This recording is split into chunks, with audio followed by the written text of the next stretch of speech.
Dalam era global saat ini, isu kenaikan harga energi menjadi salah satu topik yang sangat penting dan relevan untuk dibahas, terutama karena pengaruhnya yang besar terhadap perekonomian nasional. Maka dari itu, saya Hani Dwi Anjani pada video kali ini akan membahas mengenai pengaruh kenaikan harga energi terhadap inflasi domestik. Energi, terutama minyak dan bahan bakar, merupakan komoditas krusial yang mendukung berbagai aktivitas ekonomi, mulai dari industri, transportasi, hingga rumah tangga. Ketika harga energi di pasar internasional mengalami peningkatan, hal ini tidak hanya berdampak langsung terhadap biaya produksi dan distribusi, tetapi juga memicu inflasi domestik yang dapat mengancam kestabilan ekonomi di suatu negara.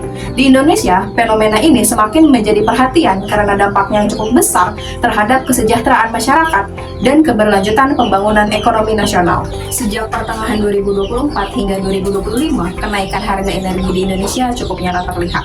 Data terbaru dari Bank Indonesia mencatat bahwa inflasi nasional pada September 2025 sebesar 2,65% year on year, naik dari 2,31% di bulan sebelumnya. Lonjakan ini dipicu oleh kenaikan harga BBM non-subsidi seperti Pertamax Turbo yang mengikuti fluktuasi harga minyak dunia sekitar 65 US dollar per barel. Selain itu, kenaikan harga minyak global memberikan tekanan pada harga energi domestik. Menurut BPS, komponen yang paling terdampak adalah pangan dan energi, dengan inflasi makanan mencapai 3,99% akibat meningkatnya biaya logistik dan bahan bakar.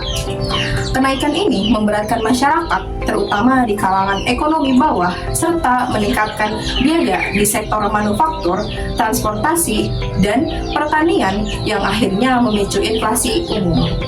Dalam kerangka teori makroekonomi, fenomena kenaikan harga energi umumnya dikategorikan sebagai cost push inflation, yaitu inflasi yang terjadi karena naiknya biaya produksi yang memaksa produsen menaikkan harga jual agar tetap mendapatkan keuntungan.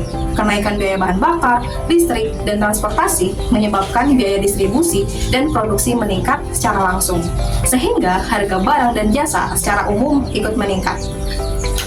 Jika tidak ditangani dengan kebijakan yang tepat, inflasi ini bersifat persisten dan sulit dikendalikan, terutama saat harga energi global terus naik.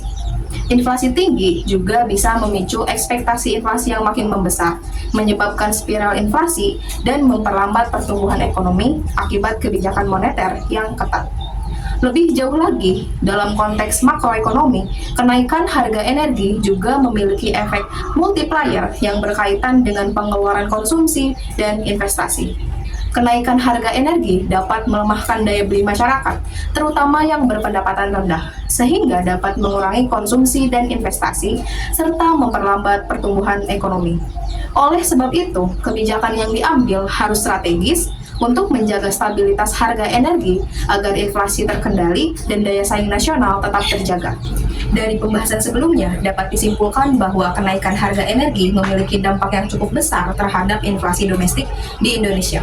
Melalui mekanisme cost push inflation, biaya produksi yang meningkat secara langsung mempengaruhi harga barang dan jasa yang kemudian berimbas pada daya beli masyarakat dan kesejahteraan umum. Kondisi ini menuntut peranan aktif dari pemerintah dan pokok kebijakan dalam menjaga stabilitas energi, baik melalui kebijakan subsidi, diversifikasi energi, maupun percepatan penggunaan energi terbarukan yang lebih ramah lingkungan dan berkelanjutan. Secara pribadi, saya melihat bahwa pentingnya kita semua memahami dinamika ini agar mampu beradaptasi dengan perubahan ekonomi. Pemerintah perlu memperkuat upaya dalam mengurangi ketergantungan terhadap energi fosil dan mempercepat transisi ke energi terbarukan, sehingga fluktuasi harga energi global tidak terlalu mempengaruhi kestabilan ekonomi nasional. Selain itu, kesadaran dan kesiapan masyarakat dalam mengelola keuangan di tengah ketidakpastian harga energi juga menjadi hal penting agar tidak terlalu berdampak secara langsung.